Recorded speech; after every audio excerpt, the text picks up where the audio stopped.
Welcome back to this video, and in today's tutorial you are going to learn how to find Alipay QR code payment step by step. So let's begin. But before we dive into the tutorial, if you find this guide useful and you are very new to this channel, remember click on that subscribe, turn on the notification bell for more tutorial about Alipay tricks. So with that being said, let's get started. Welcome back to this video. Let's see how to find an Alipay QR code payment, a step-by-step tutorial. So the very first thing you need to do is to open up your Alipay. The next thing you need to do is to click on here, accounts, click on here.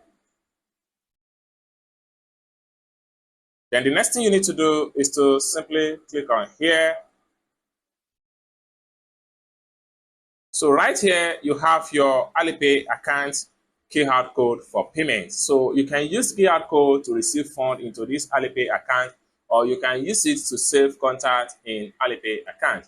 So basically, this is how to find Alipay QR code for payment or for friend request, a step-by-step guide. I hope you really got value for this video. If you find this video useful, give this video a big like, and also remember to subscribe to the channel for more tutorial tips and tricks about Alipay. Thank you so much for watching, and I hope to see you in my next video. Bye for now.